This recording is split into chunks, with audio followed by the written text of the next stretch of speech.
إن الحمد لله نحمده ونستعينه ونستغفره ونؤمن به ونتوكل عليه ونعوذ بالله من شرور أنفسنا ومن سيئات أعمالنا من يهده الله فلا مضل له ومن يضلل فلا هادي له وأشهد أن لا إله إلا الله وحده لا شريك له وأشهد أن محمدًا عبده ورسوله أما بعد فإن خير الحديث كتاب الله وخير الهدي هدي محمد صلى الله عليه وسلم وشر الأمور محدثاتها وكل محدثة بدعة وكل بدعة ضلالة وفي رواية وكل ضلالة في النار.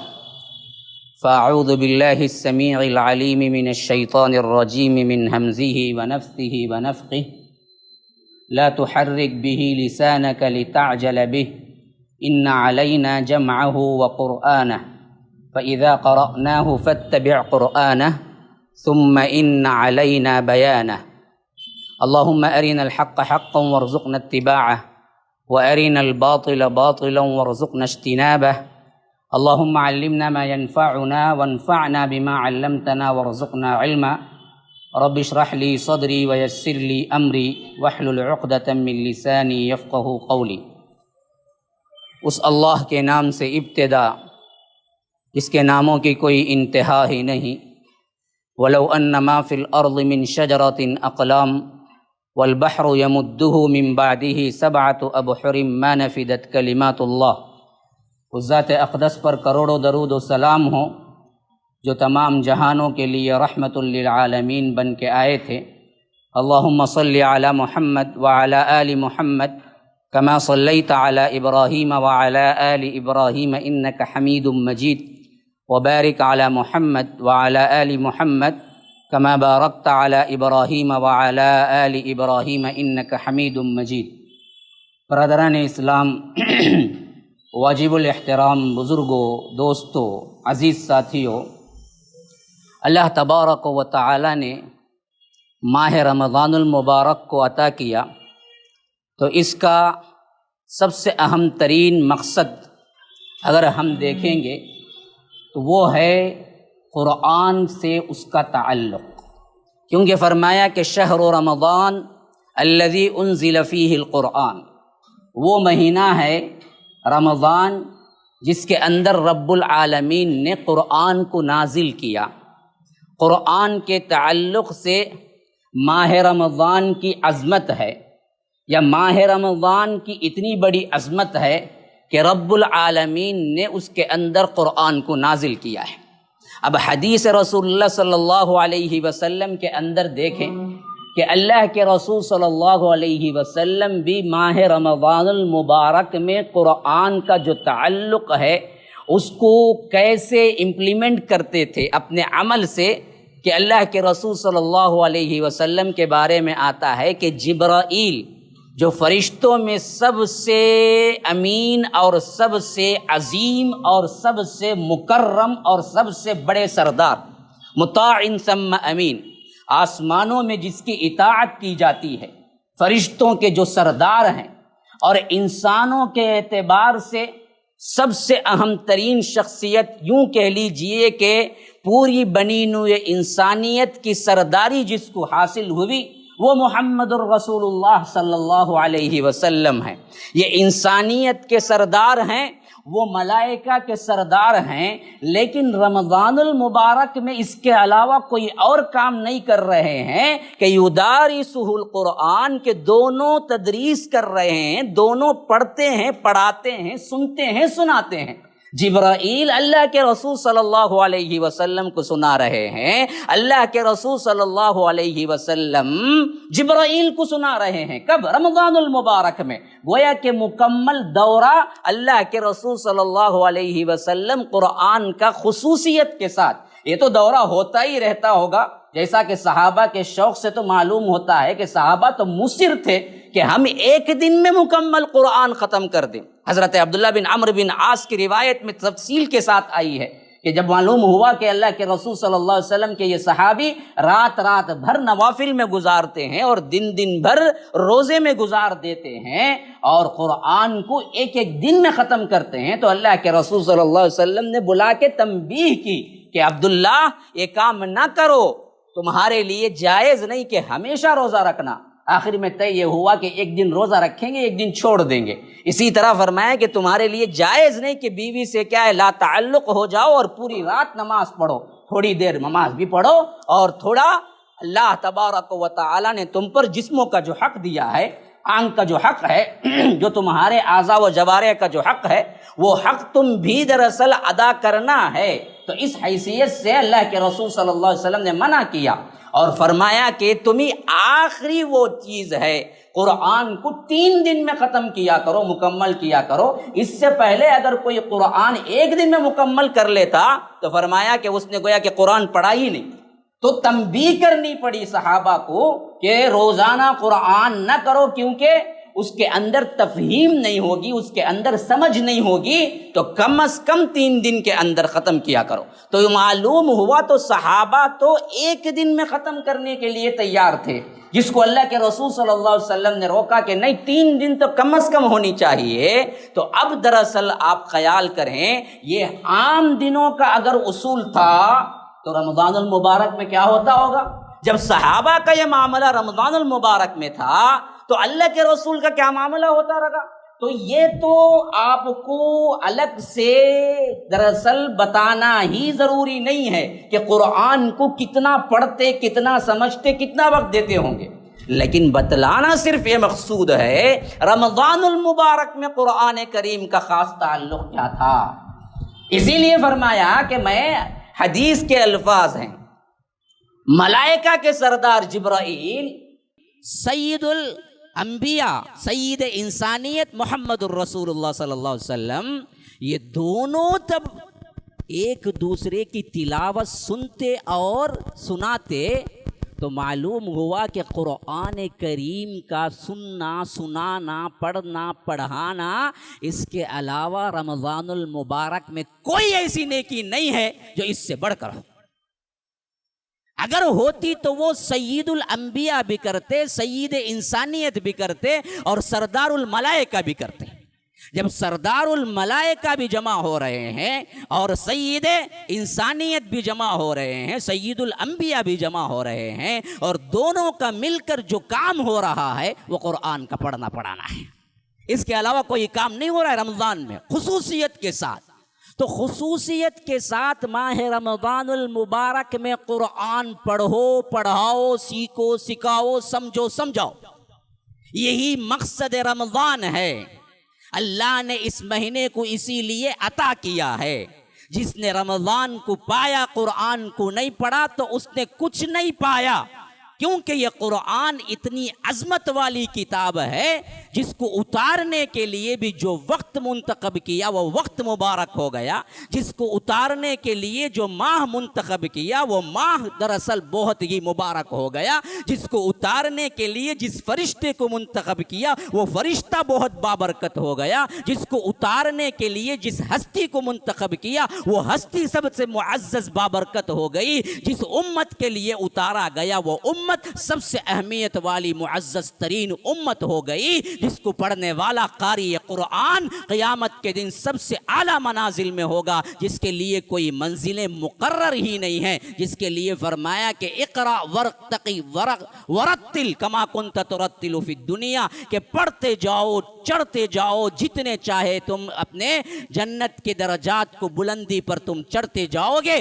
تمہاری آخری منزل وہی ہوگی جہاں پر تمہاری قرآن کی آخری آیت ہوگی۔ تو مسلمانوں، جس کو قرآن کچھ یاد نہیں ہے، قرآن جس نے پڑھا نہیں ہے، قرآن جس نے سمجھا نہیں ہے، قرآن جس نے تلاوت نہیں کی ہے، قرآن جس نے حفظ نہیں کیا ہے، تو قیامت کے دن جنت میں داخلہ نصیب بھی ہو جائے، اللہ تبارک و تعالی ہم سب کو جنت میں داخلہ نصیب فرمائے، لیکن بلندی قرآن درجات جنت کے ساتھ ہیں، قرآن کی تمہاری تلاوت تمہارے درجات کو بلند کرتی ہے، تو ایک آیت جس کے دل میں نہیں ہے وہ قبرستان سے بدتر ہے وہ دل، تو وہاں کیا پڑھو گے جب رب فرمائے گا کہ اقرا میرے بندے اقرا، پڑھو پڑھو، اب تمہارے درجات ہم بلند کرتے جائیں گے۔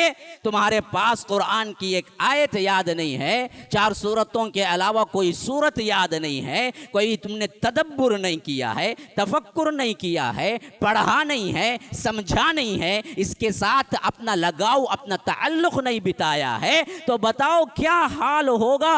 اسی کے لیے رب نے رمضان خصوصیت سے عطا کیا کہ کم از کم اس کے اندر اس تعلق کو مضبوط کرو، کیونکہ تمہاری سب سے پہلی منزل جہاں سے دنیا چھوڑ کے تم جاتے ہو وہ قبر کی منزل ہے، اور اس منزل میں سب سے پہلا تمہارے ساتھ جو سلوک ہوگا وہ قرآن کے تعلق کی بنیاد پر ہوگا، وہ قرآن کے تعلق کی بنیاد پر ہوگا۔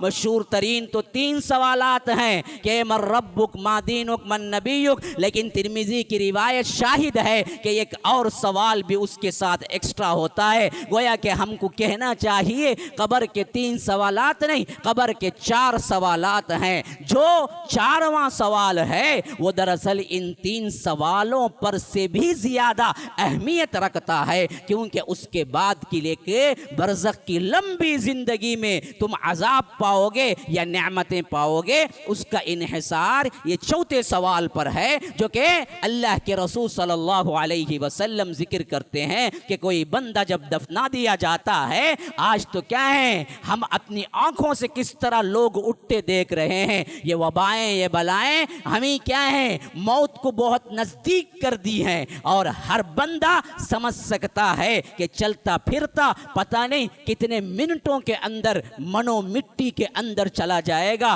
کتنے سیکنڈوں کے اندر اس کی حیثیت ایک کیڑے مکوڑے سے بھی بدتر ہو جائے گی، اس کو تو کم از کم کیا ہے ایک زمین کا دفنانا نصیب ہوتا ہے۔ آج کرونا سے مرنے والوں کے لیے اپنوں کا دفنانا بھی نصیب نہیں ہو رہا ہے، اپنوں کی نمازیں نصیب نہیں ہو رہی ہیں۔ ایک نارمل جو سچویشن دفنانے کی ہوتی ہے، ایک طرح کی کیا ہے اس کے لیے دعائیں کرنے کی منزلیں ہوتی ہیں، وہ تک گورنمنٹ کی طرف سے عطا نہیں ہو رہی ہیں، اور اگر کوئی کرونا وائرس میں مرنے والے کی میت کو دفناتے ہوئے اپنے آنکھوں سے دیکھے نا، تقریباً 2-3 دن سو نہیں پائے گا، اس حیثیت سے دفنا رہے ہیں، بلیچنگ پاؤڈر اس کے اوپر ڈال رہے ہیں، آنکھوں دیکھا ہاں اس میت پر جس پہ ہم سینٹ چھڑکتے تھے، ہم کیا ہیں گلاب چھڑکتے تھے، اسی میت کے لیے اجازت نہیں ہے کہ اسی میت پہ دفنانے کے بعد اس کی قبر پر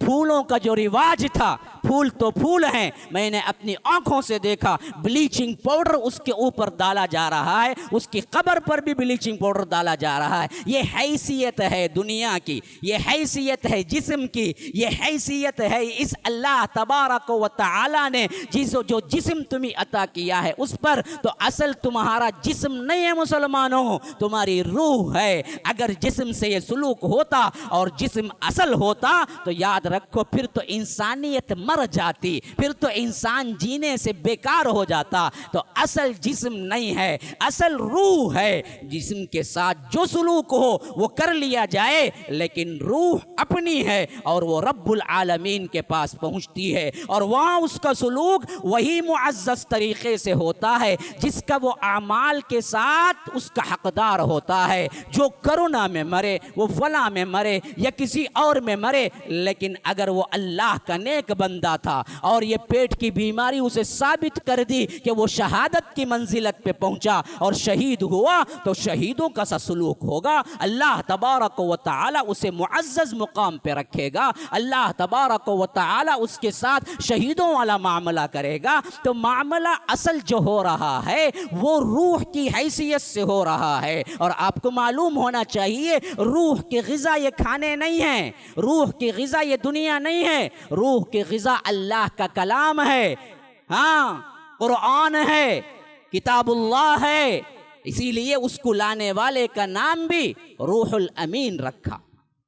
جبرائیل کا نام کیا ہے؟ جبرائیل کا نام ہے روح الامین۔ کیا مطلب؟ روح کو لاتے تھے، روح کیا روح؟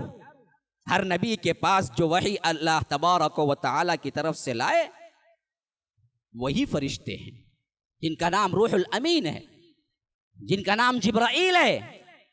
تو اصل چیز تو یہ ہے، اس کو پکڑو، اللہ تبارک و تعالی کے دربار میں مقرب ہو جاؤ۔ رمضان المبارک کا جو مہینہ آ رہا ہے اس کو ضائع نہ کرو، قرآن کے ساتھ اس کے تعلق کو استوار کرو، کیونکہ اللہ کے رسول صلی اللہ علیہ وسلم نے بھی ماہ رمضان المبارک میں اسی کو سب سے زیادہ اہمیت دی کہ اس قرآن کو نازل ہی اس واسطے کیا کہ رب العالمین فرماتا ہے کہ ان ھذا القرآن یہدی للتی ہی اقوم۔ یہ قرآن نازل ہوا ہے اس واسطے کہ تمہیں سیدھے راستے کی طرف رہنمائی کرے۔ یہ تمہاری روح کا بھی اور تمہارے جسم کا بھی دونوں کے لحاظ سے شفا کا منبع ہے۔ سر چشمہ شفا، خواہ وہ روح زخمی ہو خواہ وہ جسم، ان دونوں کا تعلق قرآن سے ہے۔ یہ میں کہہ رہا ہوں، قرآن کہہ رہا ہے وَنُنَزِّلُ مِنَ الْقُرْآنِ مَا هُوَ شِفَاءٌ۔ ہم نے اس قرآن کو نازل کیا ہے، کیا ہے وہ شفا ہے۔ وَرَحْمَةٌ لِّلْمُؤْمِنِينَ، شفا کے ساتھ ساتھ مومنین کے لیے رحمت ہے۔ شفا کون سی شفا مراد ہے؟ اگر ہدایت نہیں ہے تو ہدایت دینے والی شفا ہے، گمراہی ہے تو اس کے بدل میں آپ کو رہنمائی کی شفا ہے، لیکن صرف اور صرف ہدایت کے لحاظ سے شفا نہیں۔ مفسرین اس آیت کے نتیجے میں کہتے ہیں کہ یہ امراض جسماں کے لیے بھی شفا ہے۔ اللہ کی قسم، قرآن سے شفا ہوتی ہے، بخاروں کی شفا ہوتی ہے، بلاؤں کی شفا ہوتی ہے، وباؤں کی شفا ہوتی ہے، ہر ایک بیماری کی شفا ہوتی ہے۔ اگر کرونا وائرس کے ناطے آپ کو بند بھی کر دیا جائے تو قرآن کو تو بند نہیں کیا جا سکتا نا جی۔ لاک ڈاؤن ڈال دیا جائے تو قرآن کو تو لاک ڈاؤن نہیں ڈالا جا سکتا نا جی۔ اس کے تعلق کو تم گھر میں بھی استوار کر سکتے ہو، تمہاری آفس میں بھی استوار کر سکتے ہو، تمہارے تنہائی میں بھی تعلق پیدا کر سکتے ہو۔ جہاں جہاں تمہیں موقع ملے اس قرآن کے ساتھ جڑ جاؤ۔ مقصد یہی ہے کہ تم قرآن پڑھو، پڑھاؤ، سمجھو، سمجھاؤ۔ میں سمجھتا ہوں بیٹھنے والوں میں 99% وہ لوگ ہوں جو قرآن کو پوری ترجمے کے ساتھ پورا قرآن نہیں پڑھے ہوں گے۔ پہلے تو ترجمہ نہیں، خالی قرآن مکمل کرنے والے نکل جائیں گے 1 2 3، اردو ٹائپ میں پڑھنے والے شاید زیادہ نکل جائیں گے۔ اصل قرآن جس پہ نازل ہوا ہے اسی طرح قرآن پڑھ کے مکمل قرآن ختم کیا زندگی میں تو وہ بہت کم ہوں گے یا تو حفاظ ہوں گے۔ میں پوچھتا ہوں ان حفاظ سے بھی اور ان لوگوں سے بھی جنہوں نے پڑھنے کا دعویٰ کیا ہے، ترجمے کے ساتھ کبھی پوری زندگی میں پورا قرآن پڑھا؟ پورا قرآن ترجمے کے ساتھ پڑھ لیا ہے؟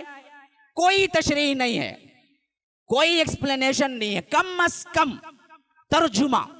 اگر آپ کو انگلش آتی ہے تو انگلش میں، اگر اردو آتی ہے تو اردو میں، تمل ہے تو تمل میں، کوئی زبان میں صرف اتنا بتا دیجئے دل پہ ہاتھ رکھ کے کہ ہم نے اپنی زندگی کے 50 40 45 60 جتنے بھی ہیں، میں نے 1 مرتبہ تو پورا قرآن ترجمے سے پڑھ لیا۔ بتا دیجئے کتنے ہوں گے؟ اب اس قرآن کو یہاں پر اس رمضان میں تہیہ کرو کہ 1 مرتبہ تو مکمل پڑھ لو گے۔ ترجمے قرآن ضروری ہے، قرآن پڑھنا بھی ہے، لیکن اس کو سمجھنا اس سے زیادہ ضروری ہے۔ کتاب انزلناہ الیک مبارک لیدبروا آیاتہ، ہم نے اس قرآن کو نازل کیا ہے اللہ کے رسول آپ کی طرف، یہ بڑی مبارک آیتیں ہیں، لیکن کب، کیسے؟ لیدبروا آیاتہ۔ دیکھیے یہاں پر سمجھ نہیں استعمال کیا، فرمایا کہ تدبر۔ تدبر تو اس وقت پیدا ہوتا ہے نا جی جب آپ اس کو سمجھ کر غور و فکر کرنے بیٹھیں گے نا، تب ہے تدبر کی ابتدا۔ تو اللہ کہتا ہے ہم نے اس قرآن کو نازل کیا اس واسطے کہ تم اس پر تدبر کرو۔ ہم نے تو پڑھا ہی نہیں ہے، سمجھا ہی نہیں ہے، تو تدبر کہاں کریں گے؟ اللہ تو قرآن کو تدبر کرنے کے لیے اتارا اور کہہ رہا ہے کہ ہم نے تدبر کے لیے اس کو اتارا، لیکن ہم کہتے ہیں ہم پڑھتے ہی نہیں ہیں، اور جو پڑھتے ہیں وہ سمجھتے ہی نہیں ہیں۔ آپ صبح سویرے نیوز پیپر لے کے بیٹھ گئے، 6 گھنٹے سے لے کر 10 گھنٹے تک ہر ایک خبر چھان ماری، اور 10 گھنٹے کو آپ کا دوست آیا، پوچھا کہ کیا ہے، کیا خبر ہے، کب سے بیٹھے ہو؟ نہیں بھائی، فجر کے بعد آ کے نیوز پیپر لے کے بیٹھا۔ اچھا کیا خبر ہے؟ نہیں جی کچھ نہیں پتا، بس پڑھ لے کو ہوں۔ کیا بولیں گے؟ پاگل نہیں بولیں گے؟ ارے 6 سے لے کر 10 تک پڑھا ہے، کیا پڑھا؟ آپ نے کہا کہ میں نے یہ کتاب پڑھ لی، میں نے یہ کتاب پڑھ لی، اور پوچھنے والے نے پوچھا کہ کیا لکھا ہے؟ ارے نہیں بھائی پڑھا میں، کیا بھی سمجھا نہیں۔ تو پڑھیا کیوں بولا؟ پوچھیں گے نہیں پوچھیں گے؟ پڑھا کیوں بولا؟ پڑھنے کا مطلب ہی سمجھنا ہوتا ہے۔ کوئی کہے کہ میں نے پڑھ لیا یہ کتاب، تو معلوم ہوتا ہے کہ میں نے اس کو سمجھ لیا، میں نے اس کی باتیں کو اپنے اندر اتار لیا۔ قرآن ہی کے ساتھ یہ سلوک ہے منافقانہ، جس میں ہم پڑھنے کا دعویٰ کرتے ہیں لیکن سمجھ سے بالکل کورے، اور کہتے ہیں کہ ہم نے پڑھ لیا۔ یہ بات نہیں کہ پڑھنے پر ثواب نہیں ملے گا، ملے گا، ہے اس کی عظمت، تلاوت کی اپنی ایک عظمت ہے، لیکن خالی تلاوت سے آپ کی زندگیوں میں تبدیلی آئے گی؟ اللہ تبارک و تعالی نے یہ حکم نہیں دیا کہ افلا یتدبرون القرآن ولو کان من عند غیر اللہ لوجدوا فیہ اختلافا کثیرا، کہ اس قرآن پر غور و فکر نہیں کرتے، تدبر کیوں نہیں کرتے؟ اسی طرح فرمایا سورہ محمد کی آیت میں افلا یتدبرون القرآن ام علی قلوب اقفالها، کیا تم اس قرآن پر تدبر نہیں کرتے کہ تمہارے دلوں پر کیا قفل لگ گئے ہیں؟ تو یاد رکھیے یہ قرآن کی طرف رب العالمین دعوت دے رہا ہے، یہ قرآن کی طرف رب العالمین آپ کو تمام تر توجہ اسی طرف۔ کتنی آیات ہیں جو قرآن کے قسموں سے شروع ہوتی ہیں، الف لام میم ذالک الکتاب، کیوں فرمایا؟ اس کتاب میں کوئی شک نہیں ہے، پڑھو اس کو، الف لام میم صاد کتاب انزلناہ الیک۔ تو اللہ تبارک و تعالی نے اس قرآن کو ہمارے لیے نجات کا ذریعہ بنایا، اور اسی قرآن کو چھوڑنے کی وجہ سے تمہارے لیے جہنم ہے، اور تمہارے خلاف محمد الرسول اللہ صلی اللہ علیہ وسلم اٹھ کھڑے ہوں گے۔ وقال الرسول یا رب ان قوم اتخذوا هذا القرآن مہجورا، رسول کہے گا اے میرے رب یہ ہے وہ قوم جس نے قرآن کو چھوڑ دیا، اس پر مقدمہ دائر ہوگا۔ ہاں یہ بدبخت ہے جو قرآن نہیں پڑھا، آخ پڑھتا تھا تو وہ آئے گا، قرآن آئے گا، کہے گا کہ اے اللہ یہ رات کو بستر چھوڑ کے پڑھتا تھا، بستر چھوڑ کے پڑھتا تھا، آنا اللیل واطراف النہار، اے اللہ اس کو بخش دے۔ تو یہ بھی معلوم ہوا کہ قرآن کو پڑھنے میں رات کو بستر چھوڑ کے پڑھنا ایک حق بنتا ہے، ایک حق بنتا ہے۔ آپ کو یہاں پر تراویح نہیں ہے تو چھٹی نہیں ہے۔ بعض لوگ بڑے خوش ہو رہے ہوں گے 8 بجے سے لاک ڈاؤن کے کیا ہیں خبریں گردش کر رہی ہیں، چلو تراویح سے چھٹی ہوئی۔ یاد رکھیے اگر یہاں نہ ہو تو آپ پر سے ساقط نہیں ہو جاتا، آپ کو اپنے گھر میں قائم کرنا چاہیے تراویح، آپ کو اپنے گھر میں درس قرآن قائم کرنا چاہیے، اپنے کمرے میں درس قرآن قائم کرنا چاہیے۔ یہ لاک ڈاؤن ہمارا کچھ نہیں بگاڑ سکتا۔ گزشتہ رمضان تو لگ رہا تھا کہ واقعتاً کوئی ہے، واقعتاً اس کے اندر کچھ نسبتیں ہیں، کچھ ہمارے صحت کا خیال رکھا گیا ہے، لیکن اس رمضان میں ہرگز بھی یہ بات نہیں معلوم ہو رہی ہے۔ اس رمضان میں تو بات یہ معلوم ہو رہی ہے کہ ہمیں مساجد سے دور کیا جائے، ہمیں ہمارے عبادتوں کو خراب کیا جائے، ہمارے ایمان کو چھیڑا جائے، کیونکہ کیا پابندیاں صرف اور صرف ہماری نمازوں اور مسجدوں کے لیے رکھ گئی ہیں؟ کیا میڈیکل رپورٹ یہی کہتی ہے کہ مساجد جاؤ نمازوں میں مل کر نہ کھڑو تو تمہارے لیے کرونا وائرس نہیں چھوئے گا؟ بتاؤ کون سی میڈیکل رپورٹ کہتی ہے؟ میڈیکل رپورٹ کے لحاظ سے بازاریں بند نہیں ہوئے، میڈیکل رپورٹ کے لحاظ سے سنیما تھیٹر بند نہیں ہوئے، میڈیکل رپورٹ کے لحاظ سے ان کے ہاسپٹل بند نہیں ہوئے، میڈیکل رپورٹ کے لحاظ سے ان کے الگ الگ شادیوں کے معاملات اور شادی خانے بند نہیں ہوئے، 50% سب کے لیے چل رہا ہے، صرف مسجد کے لیے تمام پابندیاں رہ گئی ہیں، صرف مسجد میں عبادت کرنے کے لیے تمام پابندیاں رہ گئی ہیں؟ پوچھے تو کون پوچھے؟ بدبخت ہم ہیں کہ ہم پہلے ہی نیل ڈاؤن ڈالے کھڑے ہیں جی حضوری کرتے ہوئے. اچھا ہوا پڑ گیا. ہمارا معاملہ ہی ایسا ہے کہ ہم اندھوں میں بھی اندھے ہو کے رہ گئے ہیں. ہم اگر متحد ہوتے، ہم اگر اتفاق کرتے، ہم اپنی بات گورنمنٹ تک پہنچاتے، ہم سمجھاتے کہ یہ ہمارے لیے زندگی سے بڑھ کر معاملہ ہے. ہر روز رمضان نہیں آتا، ہر مہینہ رمضان نہیں ہو جاتا. پتہ نہیں کتنی زندگیوں کا یہ آخری رمضان ہے، پتہ نہیں کتنے مسلمانوں کا یہ آخری رمضان اللہ تبارک و تعالی دے رہا ہے. اور یہ رمضان کی عبادتیں، جس میں اجتماعی شکل کی عبادتیں سب سے اہم ترین ہیں، پتہ نہیں یہ زندگی میں کتنی مرتبہ ملنے والی ہے. لوگوں کو سمجھاتے، اپنی بات رکھتے، اپنے گڑ گڑاتے اور روتے اور تبدیلی کے لیے مانگتے تو شاید یہ نوبت نہ آتی. اور اب بھی امید ہے کہ شاید نوبت نہ آئے گی.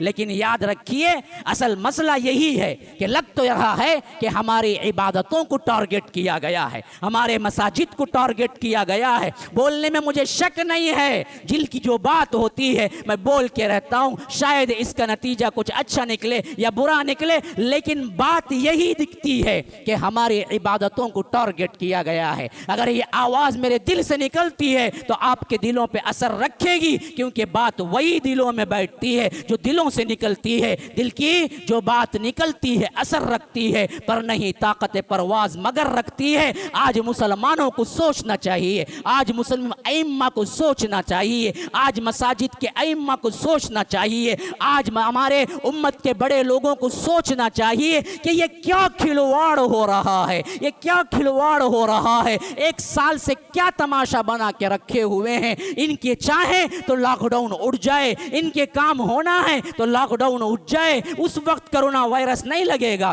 اس وقت ان کے حالات کے اعتبار سے نہیں پھیلے گا. الیکشن تک خاموشی تھی تو کیا کھلواڑ انسانوں کو دیوانہ سمجھ رکھا ہے، انسانوں کو دیوانہ بنا رہے ہیں. تو اگر اس وقت نہیں لگ سکتا تھا تو آج کیا آ گیا کہ لگنے لگا ہے. آج کیسے دراصل معلوم ہو گیا کہ آج دراصل جمع ہونے سے کیا ہے، یہ پھیلنا شروع ہو جائے گا. میڈیکل رپورٹس نہ ماسک کے لیے کہتی ہیں، نہ میڈیکل رپورٹ یہ کہتی ہیں کہ اس سے آگے بڑھتا ہے، لیکن یہ دراصل ایک سازش کے طور پر پوری دنیا میں پھیلایا جا رہا ہے، ڈر بٹھایا جا رہا ہے. اور ہم زندگی کے مارے کتوں سے بھی بدتر اس زندگی کے لیے کانپ رہے ہیں. جو تو بولا وہ ہم کو راضی، تو ہی سب کچھ ہے، ہمیں زندگی بچ جائے سو بچ جائے. کہ فمثلہ کمثل الکلب ان تحمل علیہ یلہث او تترکہ یلہث ذلک مثل القوم الذین کذبوا بآیاتنا. کہ ہماری مثال کتے کسی ہو گئی ہے کہ اس کو ڈالو، کھاتا پیتا بھی زبان لٹکائے رہے، بھوکا رہا تو بھی زبان لٹکائے رہے. یہی حالت ہو گئی ہے. زندگی کا ڈر، اس دنیا کی محبت، دولت، اپنی لمبی زندگی گزارنے کی امیدیں ہمارے ایمان کو مان کر گئی ہیں، ہمارے ایمان کو کیا ہے سلا چکی ہیں. ہمارے اندر کی وہ روحانی طاقت، وہ عبادتیں ہمارے اندر سر نہیں اٹھا رہی ہیں کہ لاکھ ہو جائے. یہ شفاؤں کے گھر ہیں جہاں سے شفا بڑھتی ہے، ہم انہی کو دروازہ بند کر کے امید کرتے ہیں کہ شفا مل جائے گی. کہاں چلی گئی ہماری عقلیں؟ یہ مساجد شفاؤں کے گھر ہیں. وبائیں بہت آئی اور ہر وبا کے وقت اسلاف کا یہی معمول تھا کہ مسجدوں کو بھر دیا، روئے گڑ گڑائے تو مسجد میں آ کر. وبائیں گئی تو مسجد میں عبادت کرنے سے گئی، مسجد سے دوری سے کبھی نہیں گئی ہے تاریخ میں. پتہ نہیں ہمارے ائمہ کو کیا ہو گیا ہے، ہمارے علماء کو کیا ہو گیا ہے. وہ لوگ اس بات پر عوام کو نہیں بتا رہے ہیں. مسجدوں کو خالی کر کے کبھی کامیاب نہیں ہو سکتا کوئی بندہ. جب بھی ہوا کچھ تبدیلی مسجدوں کو بھرنے سے ہوا، رونے سے ہوا، گڑ گڑانے سے ہوا. جہاں رحمتیں برکتیں نازل ہوتی ہیں اسی کو ہم کہیں کہ لاک کر دیں. پھر لاک کر کے جائیں گے تو کہاں جائیں گے؟ کہاں جائیں گے؟ ہاسپٹل کے ان مذبح خانوں میں جائیں گے جہاں پر خود سے کیا ہے کرونا وائرس کا ناٹک کر کے مار کے کیا ہے تمہیں بے گور کفن کے دفن کر دیا جاتا ہے.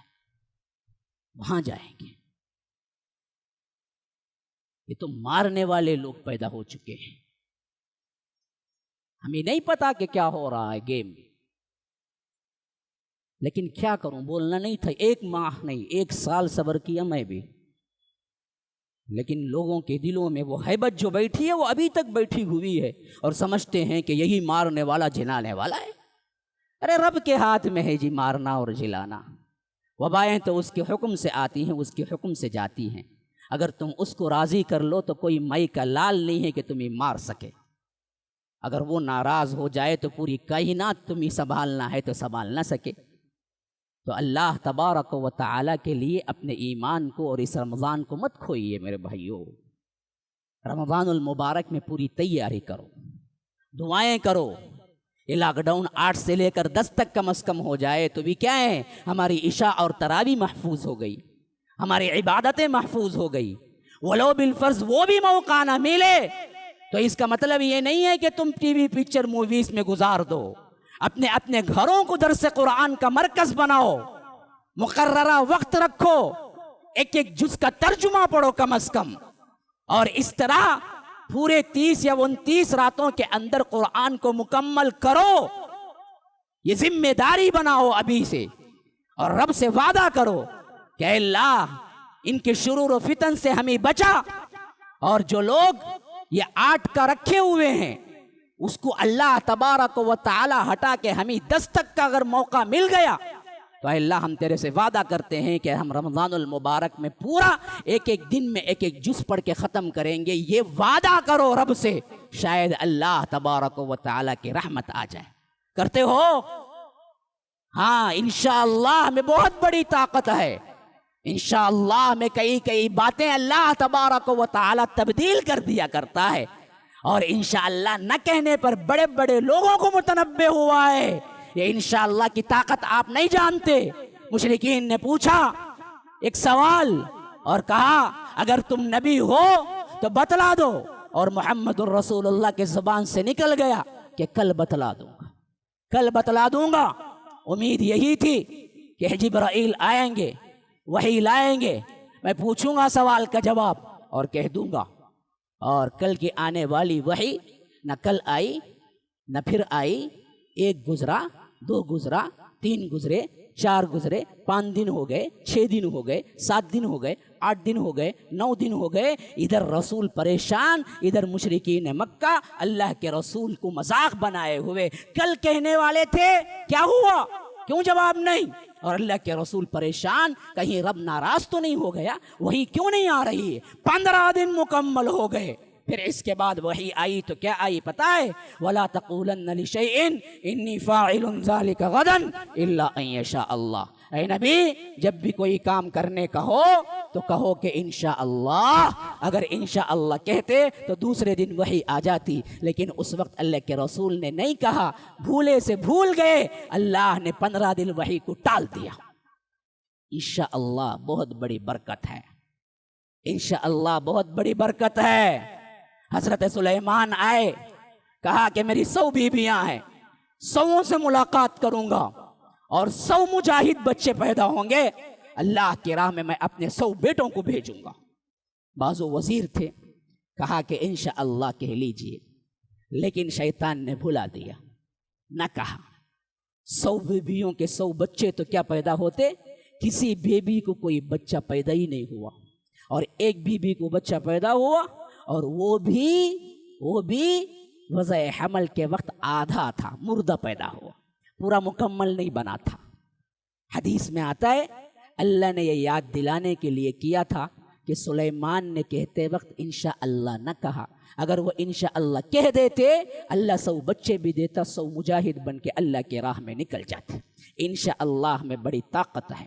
سورہ نون کے اندر اللہ کہتا ہے بستی والے نکلے اور کل کھیتی کاٹنی تھی، اور سب نے ارادہ کیا کہ ہم کھیتی کاٹیں گے اور بہت بڑا غلہ لے جائیں گے. اللہ کہتا ہے وَلَا يَسْتَثْنُونَ. انہوں نے انشاءاللہ نہیں کہا، اور اس کھیتی کو راتے رات اللہ نے جلا کے راکھ کر دیا. اور یہ پہنچے کھیتی کے پاس تو کہا کہ ہم تو دوسری جگہ آ گئے، شاید یہ تو ہماری کھیتی ہی نہیں ہے. لیکن ایک اچھا تھا ان تینوں میں، 3 بھائیوں میں ایک بھائی اچھا تھا، اس نے کہا کہ نہیں یہ وہی جگہ ہے، لیکن تم نے انشاءاللہ نہیں کہا، اس واسطے اللہ نے یہ دولت تم سے چھین لی۔ تو یاد رکھیے یہ انشاءاللہ میں بڑی طاقت ہے۔ اللہ تبارک و تعالی ہمارے انشاءاللہ کو قبول کر لے، ہمارے انشاءاللہ کو قبول کر لے، اس قبولیت کے درجے میں ہمارے گناہوں کو معاف کر کے ہمیں اس رمضان المبارک میں آگے بڑھنے کی توفیق عطا فرمائے۔ عبادتوں پر اللہ تبارک و تعالی نے جو اجر رکھے ہیں وہ ہم سے محروم نہ رکھے۔ دعائیں کرتے رہیں، اللہ پر توکل رکھیں، اس کے ساتھ عبادتوں میں لگ جائیں۔ رمضان میں لاک ڈاؤن اوپر ہو یا نیچے ہو لیکن آپ کا شیڈول نہ بدلے، آپ کا شیڈول نہ بدلے، آپ پہلے سے شیڈول تیار رکھیں، اس حیثیت سے اپنی زندگی کو گزاریں۔ تو یاد رکھیے لاک ڈاؤن ہمارا کچھ نہیں بگاڑ سکتا۔ اگر ہم ہی لاک ڈاؤن کی طرح ادھر ادھر ہوتے رہیں گے، ہمارا بھی ذہن ویسے ہی تبدیل ہوتا رہے گا، تو ہم ضائع کرنے کے بجائے صرف ضائع کرنا ہی ہمارا کیا ہے معمول بن کے رہ جائے گا، اس کے علاوہ ہمیں کچھ حاصل نہیں ہوگا۔ میرے بھائیوں زیادہ وقت نہیں لیتا ہوں، ایک تو کیا ہے میرا گلا بھی پھنس چکا ہے اور وقت بھی زیادہ نہیں لے سکتا، کرنٹ بھی نہیں ہے، بہرکیف چند باتیں ہیں۔ اپنا شیڈول بناؤ رمضان المبارک سے پہلے اور اس پر عمل کرو، دعائیں کرو، قرآن سے تعلق جوڑو، ایک جز ترجمے کے ساتھ مکمل کرنے کا وعدہ کرو، اور 30 دنوں میں مکمل ترین قرآن آپ پڑھیں ترجمے کے ساتھ، تلاوت کے ساتھ۔ اگر کسی کو تلاوت نہیں آتی ہے تو تلاوت الگ سے سیکھ لے، لیکن ترجمے کے ساتھ تو ضرور پڑھیں، انشاءاللہ پڑھیں گے۔ ھذا وباللہ التوفیق وصلی اللہ وسلم علی نبینا محمد۔ اسأل اللہ لی ولکم ولسائر المسلمین من کل ذنب فاستغفروہ انہ هو الغفور الرحیم۔